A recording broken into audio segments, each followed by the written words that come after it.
Ooh, hello. Oh, you already saw my finger. That's good. It's Shimby, and I remember a couple people commented on my video about my music and stuff like that, saying they wanted to see a rig tour. So that's what I'm gonna do. Yeah, there. I've got a fan here because it's summer, and I'm not gonna show you what's to the left of that because it's a pile of clothes. And I know there's so many girls just dying to see my underwear. I got a cool video on the way, so stay tuned for that. But well, I'm just trying to go to bed. This in here is my Fender Strat. It's just in its case right now because I've got a gig on Monday. It's like, I mean, there's no point really getting it out when I have other guitars I can use. So it's just in here. My white Fender Strat. You've seen it before. I guess I'll open this up and show you a little sneak peek. Whoa! Oh, that's the back of it because it's Fender case how they're molded. But I guess we'll go into everything else. So I've got a bunch of guitars over there. I have lots of acoustic guitars because I went through this phase where I was like, oh, well, I'll just get acoustic guitars. And I've got this piano here. I don't use this piano though. I use my real piano downstairs because this piano kind of sucks. It just doesn't sound like a real piano. It sounds like a bunch of samples. I wonder why. Maybe because it's a keyboard. There's my tickets to see Radiohead last year when I saw them live. So usually I'd have that acoustic guitar right there in that corner right there. But I don't now because my Strat is in its case. Because usually my Strat, this guitar, this Jazzmaster, which I'll get into in a sec, would be there.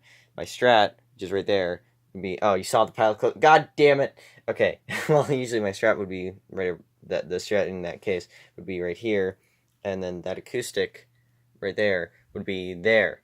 Anyway, what doesn't matter. I've got a classical guitar which belonged to my grandfather, and then there I've got just my old acoustic guitar, and then there I've got another acoustic guitar which I want to sell because it's just useless. In fact, most of these guitars are useless besides the one from my grandfather, grandfather, sentimental value. Okay, right there is just an empty slot, which is where my Jaguar would usually go, but this is in a carrying case for some reason. I don't know why, but my Jaguar is in there. You all know what my Jaguar looks like, or you should. Sorry, Jaguar, as you say here in the UK. Right there, you've got a Strat copy, which you might have seen in some of my very old videos. Don't go look at them because they're awful.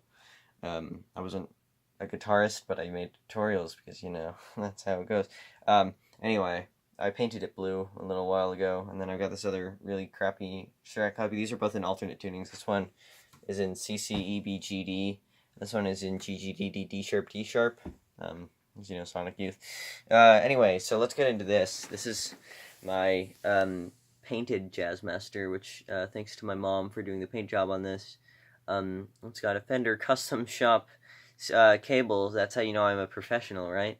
And so this was originally my Squier Damascus Jazzmaster, but it's been since repainted. Here's the whammy bar, whap, whap, whap, and it goes gloom, gloom, gloom. We've got two knobberinos, volume and tone, obviously. You got your three-way switch, pretty general, and your circuit, rhythm circuit, which I use as a kill switch because, why not? And then right here, you've got the paint job, which... So the thing with this paint job is that it's a bit awkward because, well, it's good, and I love it, and everything, and that is the Japanese kanji for love, I believe. But the problem is that my mom put the sealant on too soon before erasing this little bit of, she did a trace where the pick guard would be.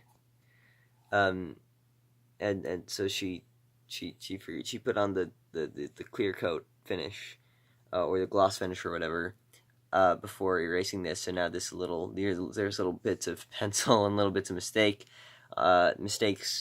on there still, but you know what, it'll be fine. The back also isn't completely finished right. There's still some, this might be upside down, but whatever. There's still some places that haven't been painted properly. I don't know what that My Mystery UFO DVD is. I think it's there for Christmas. Anyway, got a tuner on there. This generally stays in the tuning C, G, D, G, C, B, which is a tuning I use for a lot of songs. So It's not perfectly in tune right now, but it's a pretty tuning. I'll probably show you guys that sometime. And yeah, so that's the Jazzmaster. I got a helmet there. Here's my PC and a little keyboard and some Converse, so you know I'm a rock star. So right here we got a foot switch for my amp, which we'll get into in a second, and what settings I use for that. But this is my pedal board, which is, I'm sure, the moment you've all been waiting for now. This is going to be probably a huge disappointment for some people, but I am not organized at all in anything to do with my pedal board. It's all, like, this should have been, I know it looks disgusting. It's because my room is very dusty. This should have been, we should have put, soft on the bottom rather than hard, because then all this shit probably wouldn't be on here, but whatever. And there's these little, oh, it's just awful. I'm so sorry for this thing's existence. Whatever. So the way I have it going is, what is this? What the whatever.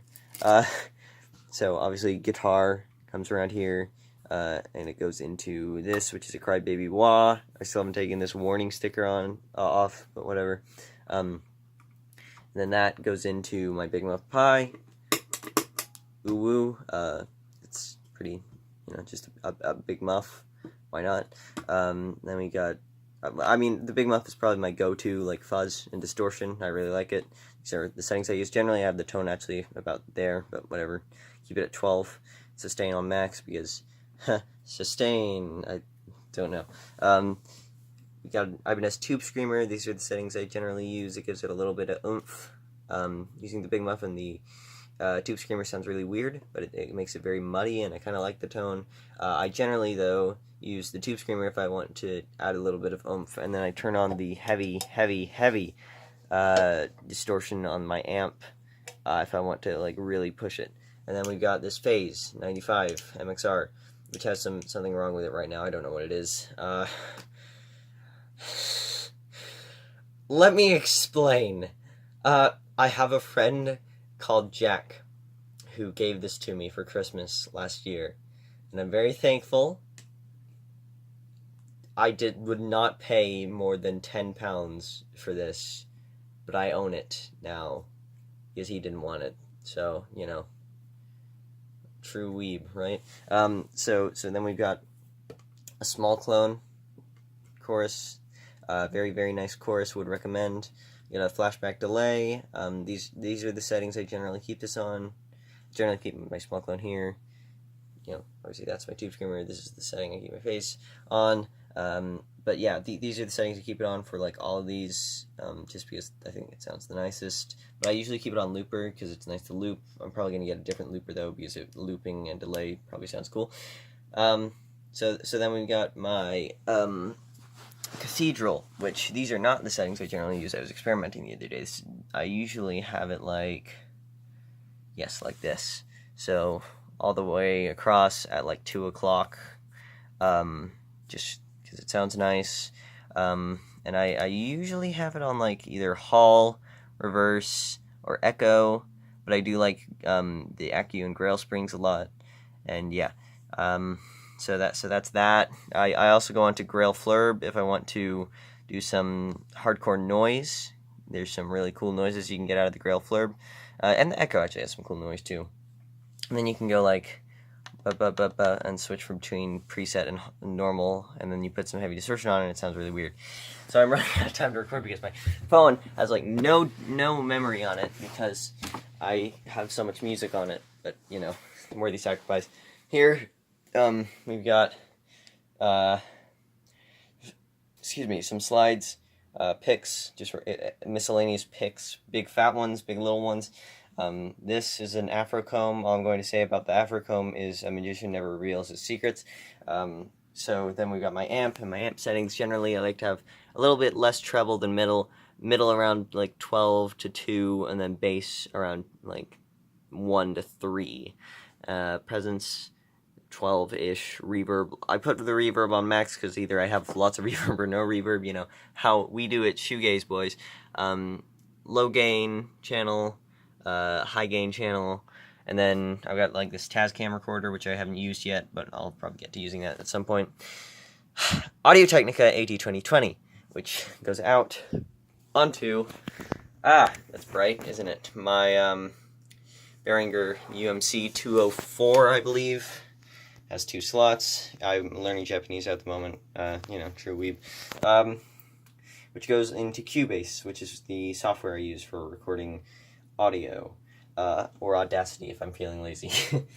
And at the moment, my headphones are broken, so I can plug in my speakers, but it's not as good for mastering. So I haven't been able to work on the EP much, but you know. So that's pretty much my rig. I don't think there's anything I missed. No, there isn't. Sorry, you saw my pile of clothes again. They would all be in like a wash basket, but I don't know. I looked around for my wash basket and I couldn't find it. There's underneath my bed. There, don't look under there. There's probably a body. Or a body pillow. Am I right, boys? Okay. That's it for this video. I'll see you guys soon. I have another video on the way, but I have to edit it first, so we'll see how that goes. It has to do with death grips. See you soon.